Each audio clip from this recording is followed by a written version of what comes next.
On this week's show, we check out J.J. Abrams' brand new mystery television show, Alcatraz. In video games, the little flash title by the name of Abobo's Big Adventure. And Cornelius Chester teaches you viewers a little thing about etiquette. This and more on a brand new Adventures with Chuck.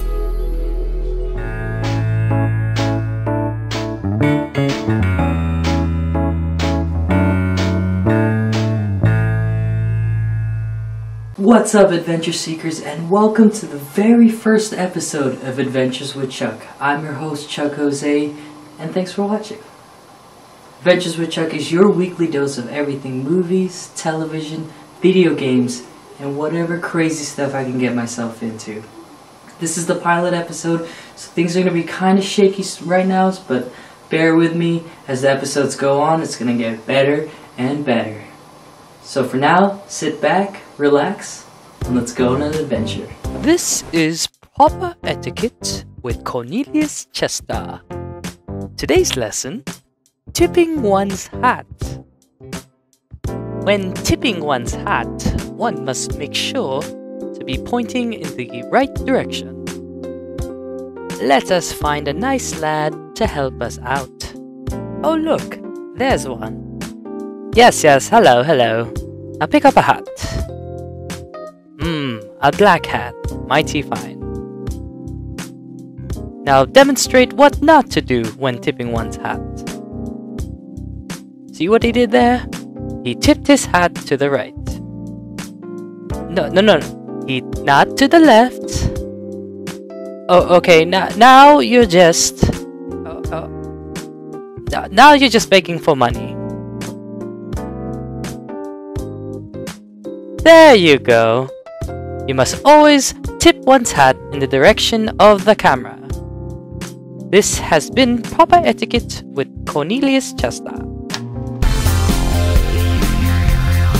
This week in TV, I check out the brand new J.J. Abrams mystery show, Alcatraz. It stars Sam Flynn, whom you may know from Jurassic Park and Event Horizon. It also stars Jorge Garcia, who played Hurley in Lost, and a lead actress by the name of Sarah Jones, who I had no idea who she was until I saw this. I had to check IMDb, check out some of her movies. I'm sure I'll list some over here. But anyway, like I said, I had no idea who she was. Anyway, it's executive produced by J.J. Abrams. It's sort of tagged with his name. I'm not sure if he's going to be doing every single episode, but it's one of his creations. And I assure you, it does not have as much lens flare as Star Trek did.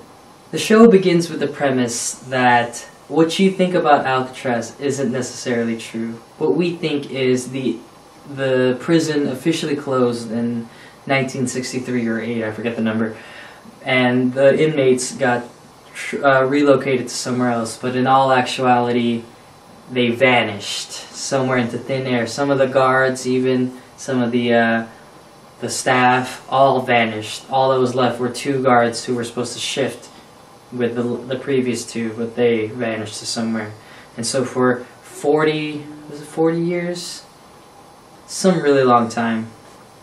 Then 40 years later, a detective assigned to a homicide case finds some fingerprints and matches it with a former inmate of Alcatraz, who apparently has been dead for 40 years.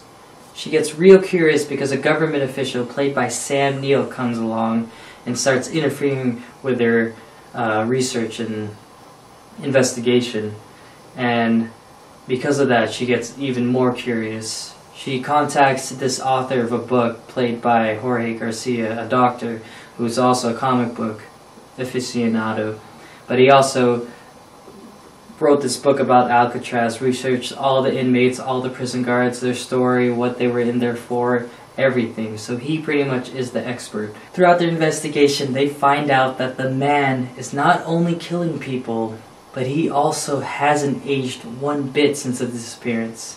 Granted, that would have been 40 years of aging. He looks exactly as he did back when he disappeared, making this whole mystery that much crazier.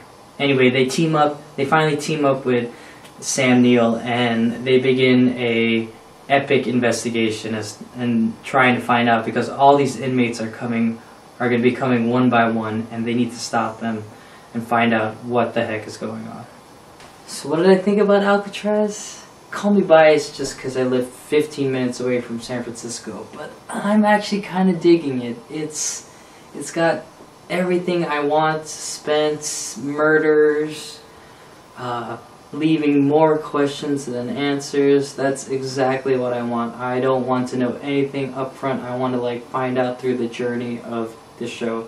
Unfortunately, it doesn't seem like a show that would appeal to everyone. Definitely people who don't know San Francisco. It has to do with a lot of landmarks, a lot of locations, locales, and San Francisco is not that big, so it's kind of strange for everyone to be popping up back in San Francisco. Aside from that, it's the one thing I think it struggles with is the characters. There are no characters to really connect with. I mean, for me, I guess the character I wanted to be or wanted to root for was Sam Neill, because it's Sam Neill, of course. But his character's so stoic. He has no authoritativeness to him. He just feels like this bossy government official who has some secrets of his own, but we don't really care because we're so focused on what's going on with Alcatraz.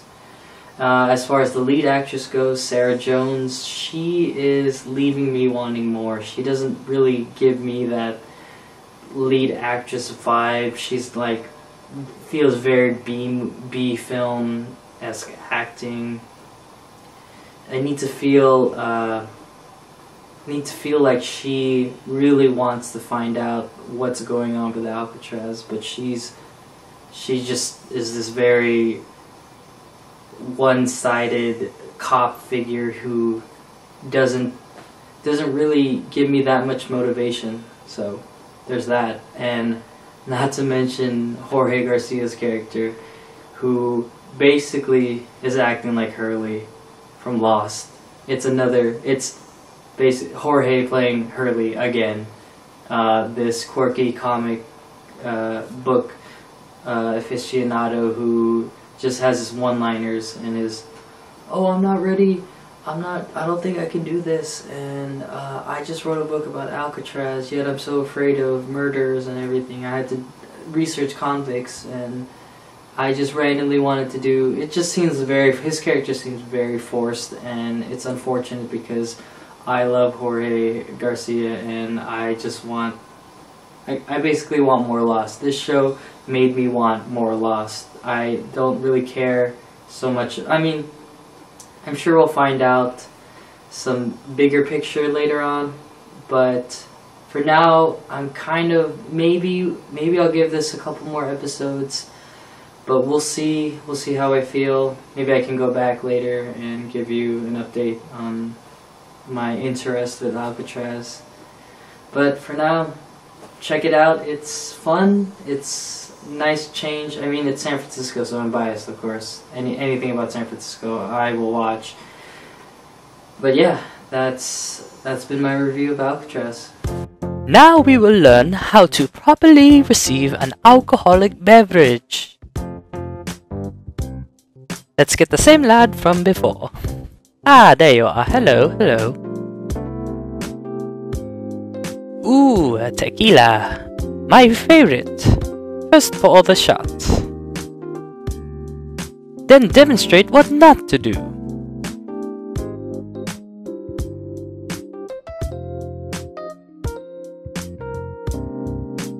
See what he did there? Demonstrate one more time.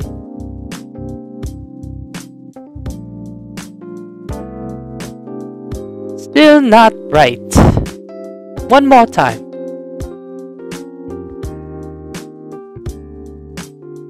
And again.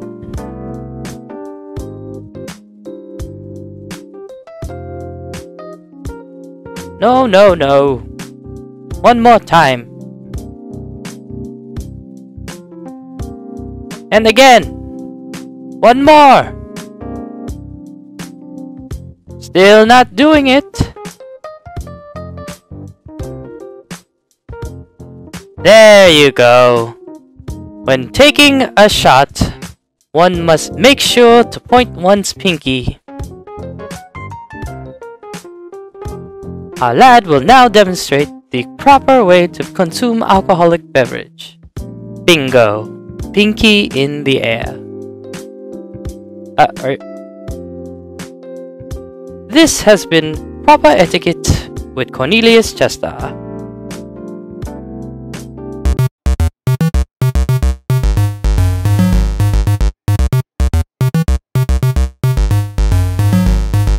Alright guys, this week in video games, I check out the Flash game Abobo's Big Adventure.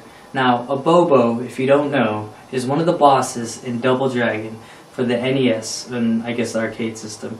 Anyway, these guys, they decided, well, Abobo became a cult icon, I guess, and these guys decided to make a epic journey, an epic homage to the NES and all its greatness, all its games and gameplay. It's basically a tribute to the NES.